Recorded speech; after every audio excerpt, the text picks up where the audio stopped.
We start with another uncomfortable truth linked to AI. The possibility that this time it really is different.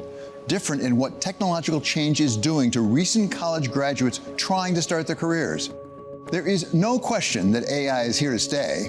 Just last month, we reported that Anthropic, a company that didn't exist 6 years ago, could be worth more than Nike or Starbucks. Anthropic, 170 billion, XAI in talks for 200 billion, and I think there's nowhere to go but up. And there's no question that at least some employees stand to make a great deal of money for their ride on the AI train. Apple's top executive in charge of AI models is leaving for Meta Platforms. I'm told this pay package is probably somewhere north of $200 million. We have never seen anything like this before, and there's a lot we don't know about what it will do for business and the economy. But we do know that leaders of the world's largest and most powerful firms expect a tidal wave. They are preparing for it. And already, some people are feeling the effects on the ground right now. People not at the very top of the corporate ladder, but those trying to get a step on the bottom rung. This year, Jacob Ayub and Tiffany Lee are joining millions of their fellow college graduates trying to get their careers started. This is just one of the case studies that I've done, but it's pretty representative of what you can expect if you're applying for any full-time role at a private equity company. Luckily, Boston College does a really good job of setting that financial background. We've done in-class DCFs, in-class LBOs. Here's your iced matcha skim milk. Thank you. Thank you. Have a great day. You too. I have a few case studies on my portfolio just showcasing the work that I've done at school for the companies and nonprofits that I've worked for. The last experience I have is another contract role with a startup that I did through a club at Cornell as well. They have studied different subjects at different schools. Tiffany, Information Science and Psychology at Cornell, Jacob, Economics and Finance at Boston College. But the two graduates have a lot in common. They both got good grades, networked widely, and landed prestigious internships. Tiffany at Apple and Jacob at a boutique private equity firm. And for both, it has yet to add up to a job. Since graduating college, I would say I've applied to around 200 jobs. I would say I've applied to about 150, maybe more now. Some of the interview processes consist of constructing models and valuations. Some of them are pitch decks. I made it to the final round for one big tech company. Didn't end up getting it. I'm past round 2 for another one, and the other ones either haven't heard back or just ghosted. Yeah. It's a story that's becoming more common, and it's being reflected in an unusual new trend in the economic data. As far back as the numbers go, the unemployment rate for recent college graduates has been below the rate for all U.S. workers. But over the past few years, unemployment among recent grads climbed above the rate for the broader population. This is essentially the first time on an ongoing basis that this has occurred in the 45 plus years that we have data going back to. Matthew Martin is a senior economist at Oxford Economics. So really this is pointing towards a lot of people who have that higher educational attainment are actually worse off than many of their peers who have lower educational attainment. That's an interesting dynamic to have in a market where you're told you go to college, you work hard, you'll have a job after graduation. And unfortunately for many at the moment, that's just not happening. Recent college grads may be having a harder time right now finding their first job, but it depends in part on what kind of job they're seeking. Entry-level jobs in the areas Tiffany and Jacob want, tech and finance respectively, turn out to be particularly hard to find. A lot of my peers who were in years advanced for me and trying to give me insights on how the process worked all either had internships or were in the process of getting them or had full-time offers. And these are sometimes people that are just juniors who have a full-time offer at a bank or a different firm. And I think with my graduation class, there's been a pretty drastic change. I'd say about 50% of my graduating class is unemployed. I see a lot of job descriptions that are asking for 2 years of experience or 3 years of experience. And in design specifically, it's been pretty hard. I think it's just a very saturated field, and there's a lot of talent out there. Tech is one of those that has been really slowed down, and a lot of that comes down to the hiring boom that they did post-pandemic and them looking to right size. You also have other mathematical occupations in finance, legal, some of these fields that you would, again, have been in high demand over the last couple years that just aren't seeing as much. Economists say the reasons can be difficult to trace. Some of it is likely the overall labor market cooling after the post-pandemic hiring surge. But now there's a new cause coming on the scene: artificial intelligence.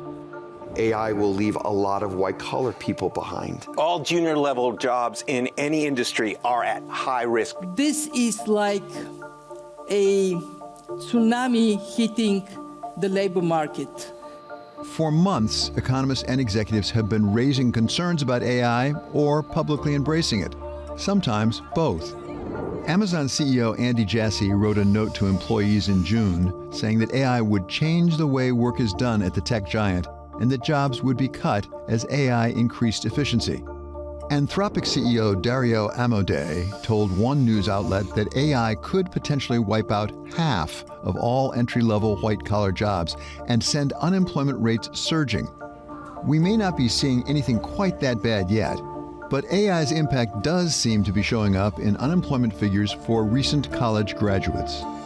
I think there is definitely a link between the two. It's hard to parse through and just say, X amount of this issue is because of AI, X amount is because of just slower demand overall. But when we look at the numbers, there definitely could be a connection there. So one of the things we're seeing is that the tech sector is one of the industries with the highest adoption rates of AI. They have around 25% adoption rates for all businesses using it in their day-to-day operations, whereas the national average is around 5%. So clearly the sector is just using it more in general. And then when we look into specifically the recent college graduate data, we see that in the last couple years, employment for recent college grads, 22 to 27, they've seen a decrease in employment opportunities overall, whereas if you look in the same fields for those 28 and onwards, they've actually seen, slightly flat to maybe a little bit up overall.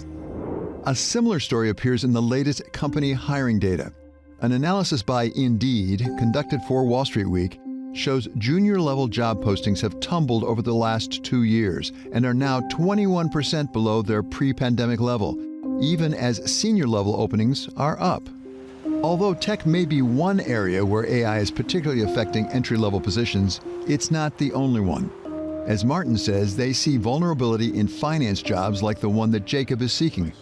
To learn more, we sat down with Blair Effron, co-founder of Centerview Partners, one of the world's most prestigious investment banks. We see an awful lot of money being invested in AI. Are we far enough into the process now to know whether it's going to work? Now, obviously, there are different ways it could work, high, medium, low, but do we know it's fundamentally going to work, that there's no chance this is a bubble? So it's not a bubble. I am always a believer in progress. AI is progress. Over the long haul, it'll be good. In the short term, I have big concerns. I believe the impact on employment is going to be dramatic, sooner than we think. Now, with that said, AI, for us as an example, is a positive. We're less focused on productivity, more focused on freeing up someone's time so that they can use that time more productively. But given all the positives, we have to absolutely look out for the watch out sign. What is going to go on with employment? One outcome could be a workforce that looks very different than it does today. Fewer jobs in computer science, finance, or law, and more jobs that benefit from interpersonal interaction. Matthew Martin says these trends are already showing up in the data, whether or not they can be traced to AI, and they are affecting men and women differently.